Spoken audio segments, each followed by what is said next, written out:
नमस्कार मु अमृता आपण समस्तंकु मो कुकिंग चैनल रे बहुत बहुत स्वागत जनाऊँगी। आज मु आपणक सहित आंब खटार रेसिपी शेयर करी। याकू आज आमे बिना प्याज रसुण रे तैयारी करिबा आ यार टेस्ट मध्य एकदम भोजी परिका आसीबो। आउ जेहेतु ये आंब खटा बिना प्याज रसुण रे तैयारी अछि तो आपण चाहिले याकू कोनोसी पूजा दिन मानकरे मध्य बनै परिबे। तो आशा करी आज रेसिपी आपण को पसंद आसीबो। तो आसंतु एबे आमे ये आंब खटा बनैबा स्टार्ट करिबा। तो ये आंब खटा बनैबा पई एठी मु 3टी बड़ साइज रो आंब को भल भाबरे धोईकी ताको एमिति छोट छोट पीसेस रे काटिकी नेइछि। जदि ओजन रे कहिबी तो एटा पाखा पाखी 500 ग्राम हबो। ये जो आंब अच्छी एथिरे सामान्य टिके टाकुआ आसी जाइछि किंतु पूरा पूरी आसीनी। आपण चाहिले एमिति आंब यूज करि परिबे नहले तो पूरा टाकुआ आसीथिबा आंब मध्य यूज करि परिबे। ता सहित ए जो आंबर खटा टेस्ट अच्छी सेटा सामान्य अच्छी माने मीडियम खटा अच्छी, बहुत अधिक खटा नहीं।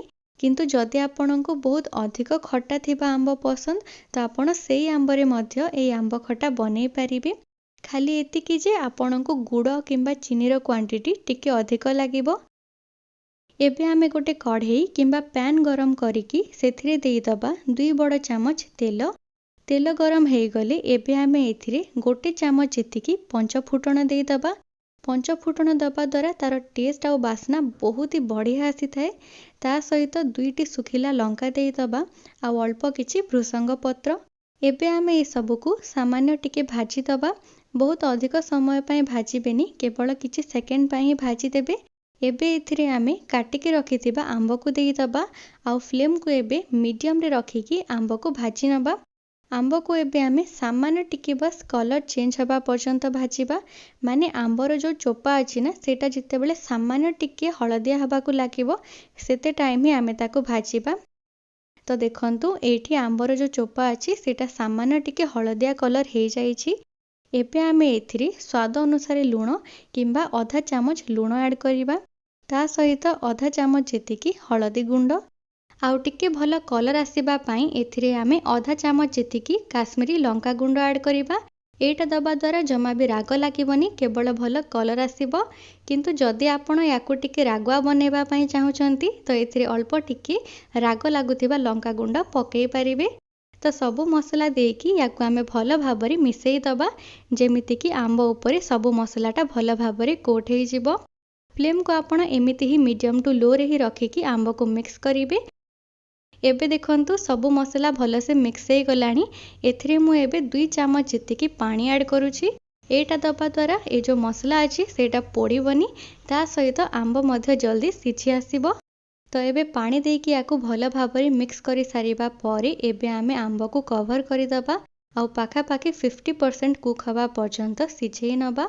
आउ बाकी तक 50% सेटा गुड़ सहित सिझिबो। तो एबे मु फ्लेम को मीडियम रे रखिकी याकू कवर करि दउची आउ एबे आमे याकू सिझिबा पई दबा। मझिरे मझिरे आपण टिके कवर खोलिकी याकू टिके मिक्स करि दउथिबे जेमिति कि आंबटा जल्दी सिझी आसीबो। तो एठी मु याकू 2 ରୁ 3 मिनिट पर्यंत एमिति ही कवर करिकी कुक करिछि। आउ ए जो आंब अछि सेटा पाखा पाखी 50% सिझी आसिलानी। आउ देखंतु ए जो पानी अछि एबे आमे याकू एमिति ही खोलारे सुखेई दबा। याकू आपण आउ जमा भी कवर करिवेनी। आउ देखंतु ए जो पानी अंश अछि सेटा सुखी आसिलानी। तो एबे आमे एथिरे गुड़ ऐड करिबा। तो एठी मु पाखा पाखी 6 बड़ चामच जेतिकी गुड़ ऐड करिछि। गुड़ एठी आपण निज टेस्ट हिसाब रे कम किंबा अधिक करि पारिबे। आउ जदि चाहिबे तो गुड़ जागारे चीनी मध्य ऐड करि पारिबे। तो गुड़ दे सारिबा परे एथिरे मु अल्प टिके पानी ऐड करूची जेमिति कि ए जो गुड़ अछि सेटा जल्दी मेल्ट हे जिवो। आउ एबे आमे फ्लेम को मीडियम रे ही रखिकी याकू भल भाबरे मिक्स करिबा। जेतेबेले गुड़टा मेल्ट हे जिवो तापरे आमे याकू कवर करिकी आंब को आहुरी 50% जाए गुड़ सहित सिझेई नबा। तो एठी देखंतु गुड़ मेल्ट हे गलानी। तो एबे मु याकू कवर करि दउची। आउ एठी पाखा पाखी 3 ରୁ 4 मिनिट परे देखंतु आंब सिझी आसिलानी। एठी मु सामान्य टाकुआ थिबा आंब यूज करिथिली सेथि पई एटा जल्दी सिझी जाइछि। किंतु जदि आपण पूरा टाकुआ थिबा आंब यूज करूथिबे तो हे पारे कि ताकू टिके अधिक समय लागि पारे। ତ ସେଥିପାଇଁ ଆପଣ ଆମ୍ବକୁ ପୁରା ସିଝିବା ପର୍ଯ୍ୟନ୍ତ ଗୁଡ଼ ସହିତ ସିଝେଇ ନେବେ। ତ ଏଇଠି ମୁଁ ଆପଣଙ୍କୁ ଗୋଟେ ଛୁରୀରେ ମଧ୍ୟ ୟାକୁ ପସେଇକି ଦେଖଉଛି। ଦେଖନ୍ତୁ ଏଇଟା ପୁରାପୁରି ବଢ଼ିଆ ଭାବରେ ସିଝିକି ସଫ୍ଟ ହେଇଯାଇଛି। ତ ଏବେ ଆମେ ଏଥିରେ ଅଳ୍ପ କିଛି କଞ୍ଚା ଭୃସଙ୍ଗ ପତ୍ର ଆଡ଼୍ କରିବା। ଏଇଟା ଦେବା ଦ୍ୱାରା ତାର ଟେଷ୍ଟ ଆଉ ବାସ୍ନା ଦୁଇଟା ଯାକ ବଢ଼ିଆ ଆସିବ। ଏବେ ଆମେ ଏଥିରେ ପାଣି ଆଡ଼୍ କରିବା। ତ ଆପଣ ଝୋଳକୁ ଯେତିକି ମୋଟା କିମ୍ବା ପତଳା ରଖିବା ପାଇଁ ଚାହୁଁଛନ୍ତି ସେହି ହିସାବରେ ଆପଣ ଏଥିରେ ପାଣି ଆଡ଼୍ କରିବେ। ତ ଏଇଠି ମୁଁ ପ୍ରଥମେ ଅଧା ଗିନା ପାଣି ଆଡ଼୍ କରିଲି, ଆଉ ଏବେ ମୁଁ ଆହୁରି ଅଧା ଗିନା ପାଣି ଆଡ଼୍ କରୁଛି। ତ ଏଇଠି ମୁଁ ଟୋଟାଲ୍ ଗୋଟେ ଗିନା ପାଣି ଆଡ଼୍ କରିଛି। ତ ପାଣି ଦେଇକି ୟାକୁ ଭଲ ଭାବରେ ମିଶାଇ ଦେବା, ଆଉ ୟାକୁ ଏବେ ଆମେ 30 ସେକେଣ୍ଡ ପାଇଁ ଫୁଟିବା ପାଇଁ ଛାଡ଼ିଦେବା। ଏଇଟା 30 ସେକେଣ୍ଡ ଫୁଟିଗଲା ପରେ ଆମର ଆମ୍ବ ଖଟା ଏଇଠି ଖାଇବା ପାଇଁ ପୁରା ରେଡ଼ି ହେଇଯିବ। ତ ଏଇଠି ପାଖାପାଖି 30 ସେକେଣ୍ଡ ପରେ ଦେଖନ୍ତୁ ଆମ୍ବ ଖଟା ପୁରା ରେଡ଼ି ହେଇଯାଇଛି।